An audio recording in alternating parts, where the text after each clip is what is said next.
Question-réponse. Faut dire le nom, dis le nom.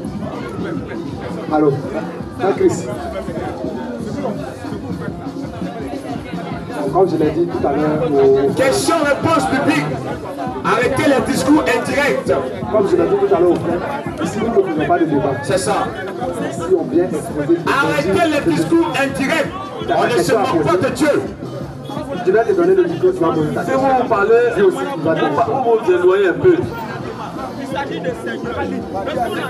Bonsoir frère. Bonsoir frère. Frère, bonsoir. Bonsoir. Moi c'est le frère Chris. Que Dieu te bénisse. Amen. En fait, je suis venu pour faire une chose. Je suis là dans votre prédication, tu avais dit non que on doit se baptiser plusieurs fois. Moi selon moi, Chris, comment savoir, comment connaître que tu es baptisé vraiment dans le vrai baptême d'eau quoi. Ok. On va lire d'abord Éphésiens 4. Éphésiens 4, verset 5. Allons-y frère. Éphésiens 4, verset 5. Tu vois, la Bible montre ça. En réalité, frère, laissez-les parler. Quand ils seront fatigués, ils vont partir. Maintenant, quand c'est calmé, on va l'appeler. Quand ça va arriver à son tour, on va l'appeler.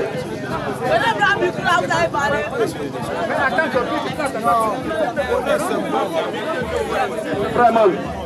La caméra.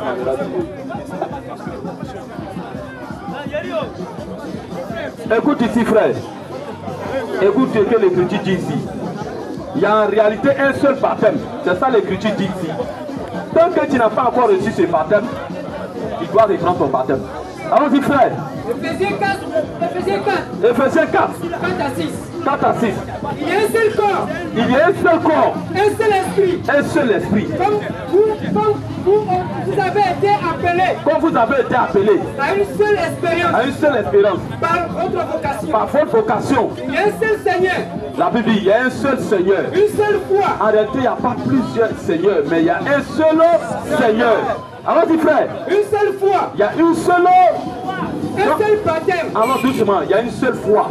Donc en réalité, tous les chrétiens doivent avoir la même doctrine, la même manière de croire. Mais aujourd'hui, est-ce que c'est la même chose? Les catholiques ont leur foi.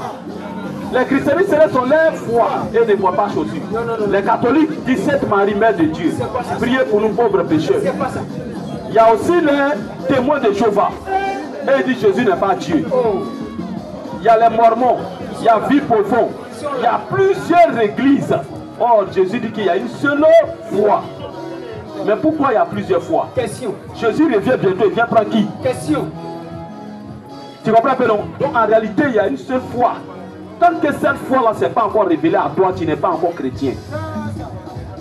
Tu es encore païen, même si tu vas à l'église, tu ne voles pas, tu ne fumes pas, tu es un païen. Alors dis frère. Il y a un seul Seigneur. Il y a un seul Seigneur. Une seule foi. Une seule foi. Un seul baptême. Attention, il y a un seul baptême. Il n'y a pas plusieurs baptêmes. En réalité, il y a un seul baptême. Mais aujourd'hui, qu'est-ce qui se passe? Question. D'autres baptisent au nom du Père, du Fils et du Saint-Esprit. Voilà. D'autres baptisent au nom de William Branham. D'autres baptisent au nom de Jésus. Au nom de Kakouphili. Donc il y a plusieurs baptêmes. C'est ça.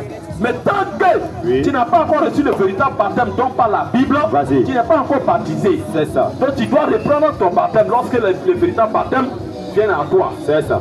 Alors dis frère, on va maintenant dans Acte 2 là. Comment faire Acte 19? Matthieu 19. Acte 19.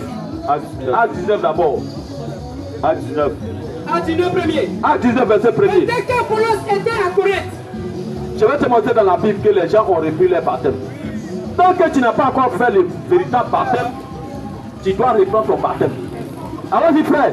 Pendant qu'Apollos était à Corinthe. Pendant qu'Apollos était à Corinthe. Paul. Après avoir parcouru les hautes provinces de l'Asie. Après avoir parcouru les hautes provinces de l'Asie. Arriva à Éphèse. Éphèse. Il est arrivé à Éphèse. Et il a trouvé quelques disciples. Et il a trouvé quelques disciples. Il a dit, Il leur pose la question. avez-vous reçu le Saint-Esprit quand vous avez cru? Avez-vous reçu le Saint-Esprit quand vous avez cru? Il lui répondit, Il lui répondit. nous n'avons même pas entendu qu'il y ait un Saint-Esprit. On n'a même pas entendu qu'il y ait un Saint-Esprit. Il dit, Paul va leur poser encore la question. il dit, Il dit, de quel baptême avez-vous donc été baptisé? donc c'est quel baptême vous avez reçu?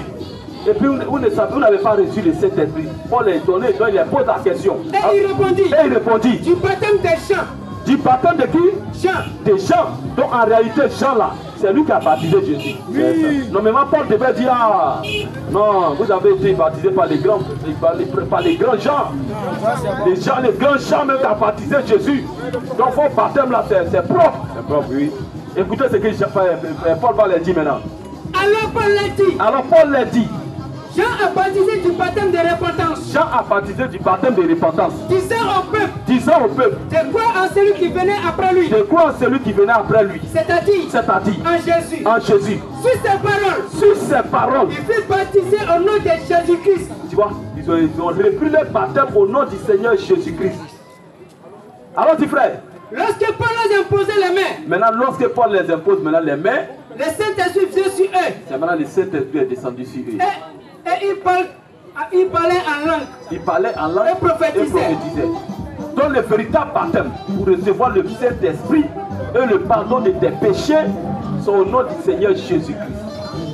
Tant que tu n'as pas encore reçu ce baptême et que tu as été baptisé au nom du Père, du Fils et du Saint-Esprit, tu ne peux pas recevoir le Saint-Esprit et tes péchés demeurent. Tu n'es pas pardonné de tes péchés. C'est pourquoi il dit dans les livres de Actes 2, verset 37 à 38. Il dit quoi? Actes 2, 37 à 38. Actes 2, 37 à 38. La Bible dit. Après avoir entendu ce discours, il dit le cœur vivement touché.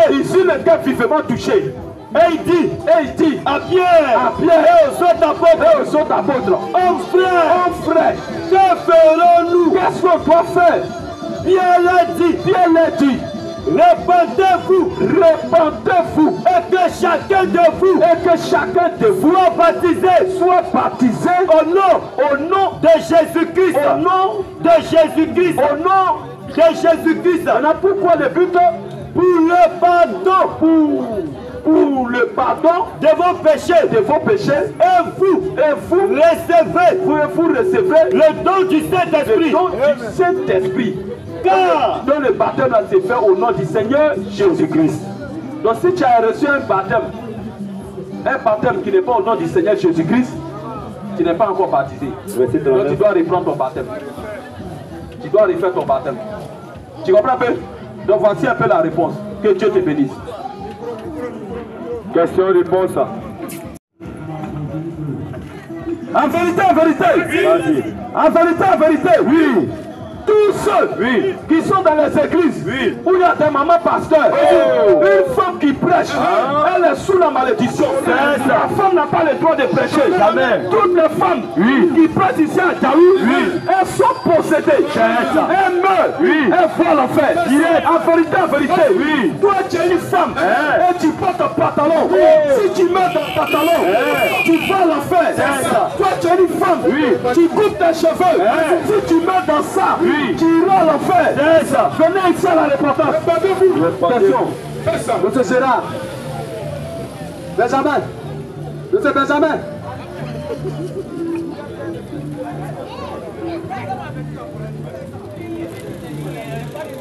Bonsoir, monsieur Benjamin. Bon, comme je l'ai dit au premier, ici, nous ne faisons pas de débat. On expose l'évangile du Seigneur Jésus-Christ. Je vais te donner le micro et que tu vas poser ta question. Mais tout d'abord, pour le respect de la parole à l'être.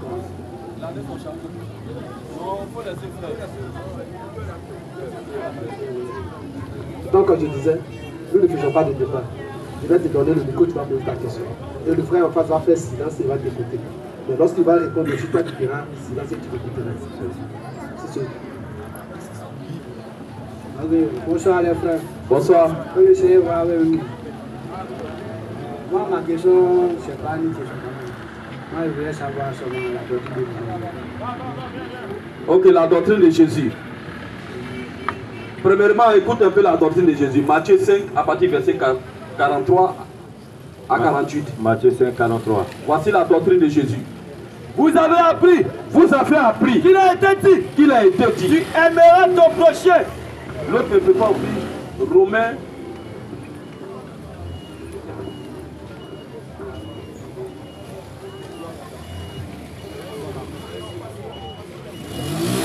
Frère, allons-y frère. En attendant qu'il cherche le verset. Matthieu 5, 43. Matthieu 5, verset 43. Vous avez appris. Tu attends? Faut prendre ce micro là. Vous avez appris. Tu vois? Il dit vous avez appris. Il a été dit. Tu aimeras ton prochain. C'est Jésus qui parlait. Il dit tu aimeras ton prochain et tu haïras ton ennemi. Et tu vas haïr ton ennemi. Mais moi, ça c'était l'Ancien Testament. Dans l'Ancien Testament, c'était œil pour œil, dent pour dent. C'est-à-dire que quelqu'un te fait quelque chose, tu dois lui répondre aussi. C'est ça.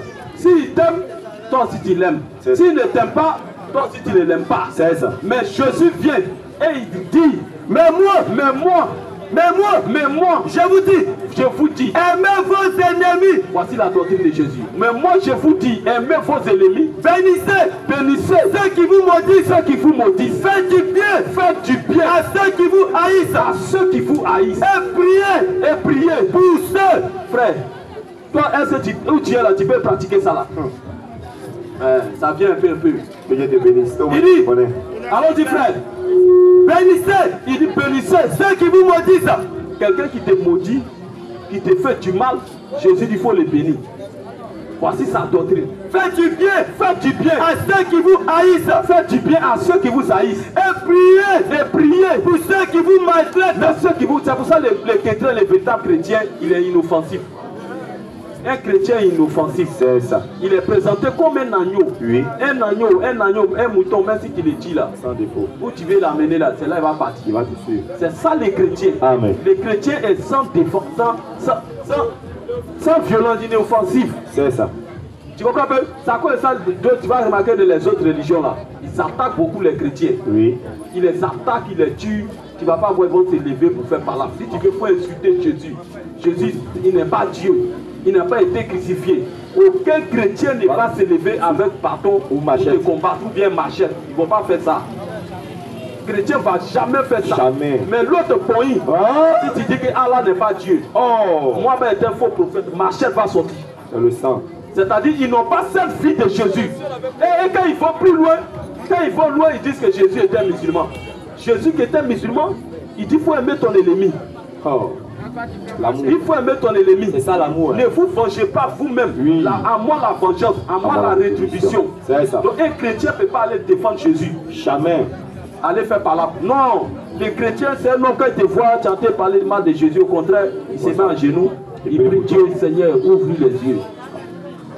Tu comprends? Et priez, c'est ça la doctrine de Jésus. Et priez pour ceux qui vous maltraitent. Priez pour ceux qui vous maltraitent. Et qui vous persécutent. Il montre ça maintenant. Afin que vous soyez fils de votre Père. Qui est dans les cieux. Donc en un mot, pour être un fils de Dieu, pour qu'on puisse te reconnaître que tu es un fils de Dieu, cette vie-là doit se manifester en toi. Amen. Si cette vie-là n'est pas en toi, tu n'es pas encore chrétien. Jamais, tu ne peux pas aller au ciel. Tu n'es pas chrétien. Voici la doctrine de Christ. Vous avez trouvé les versets. C'est ça la doctrine de Christ. C'est ça. Allons-y frère. Romains 13. Romains 13. 8 à 10. 8 à 10. Ne devez rien à personne. Tu vois, il dit ne devez rien à personne. Si c'est de vous aimer les uns les autres. Si c'est de vous aimer les uns les autres. Car celui qui aime les autres. Car celui qui aime les autres a compris la loi. Il a compris la loi. En effet. Les commandements. Tu ne commettras point d'adultère. Attention, les 10 commandements, les commandements que Dieu a donnés depuis l'Ancien Testament. Jésus va parler de ça ici. Allons-y frère. Tu ne commettras pas d'adultère. Tu ne commettras pas d'adultère.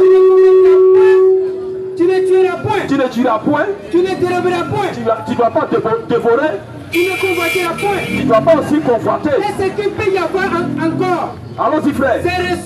C'est résumé dans cette parole. Tu aimeras ton prochain comme toi-même. Toute la loi que Dieu a donnée depuis l'Ancien Testament se résume à une seule loi. Tu aimeras ton prochain comme toi-même. Il dit tu aimeras ton prochain comme toi-même. L'amour. L'amour. Ne fait point du mal au prochain. L'amour ne fait point du mal au Prochain. C'est-à-dire si tu aimes ton frère, est-ce que tu vas lui faire du mal? L'amour L'amour. est dans l'accomplissement de la loi. L'amour est dans l'accomplissement de la loi. Donc, Jean 13. donc toute la Bible là, tout ce que l'Ancien Testament a enseigné, le Nouveau Testament, tout ça là te renferme à une seule loi. Jean 13, 34. Dans l'amour. Jean 13, 34. Si tu n'as pas cet amour, tu n'as pas la doctrine de Christ. C'est ça. Jean 13, 34. Jean 13, 34. Je vous donne un commandement nouveau. C'est pourquoi les pasteurs qui disent, c'est ta maman est sorcière. C'est ta maman qui veut te tuer. Ta maman a bloqué tes biens. Ta maman veut te tuer. Ce ne sont pas des serviteurs de Dieu. La Bible dit aimez vos ennemis. Et ils emportent la division dans les familles. Et l'homme il quitte à l'église dès qu'il voit sa maman. Il est en colère. Il est en colère. Maman machette maintenant, c'est toi la sorcière. Tu vois un peu non? Là c'est les faux pasteurs, les pasteurs de Satan. Allons-y frère. Jean 13. Jean 13. Verset 34. Verset 34. Je vous donne un commandement nouveau. Je vous donne un commandement nouveau. Aimez-vous. Aimez-vous Les uns les autres. Aimez-vous, c'est un commandement nouveau. Aimez-vous les uns les autres. Les uns les autres. Comme je vous ai aimé. Comme je vous ai aimé. Vous aussi. Aimez-vous les uns les autres. Aimez-vous les uns les autres. À ceci, tous connaîtront. C'est quand tu aimes les autres que les gens vont connaître que vous êtes. Que tu es mes disciples. Disciples de Jésus. Donc si cette vie-là ne se manifeste pas au travers de toi, tu n'as pas la doctrine de Christ. Donc la doctrine de Jésus, c'est l'amour. Voici cette doctrine que je t'ai donnée. Et c'est ce que nous prêchons à l'église. Amen. Et c'est ce que nous mangeons tous les jours. Que Dieu te bénisse, frère. Que Dieu te bénisse.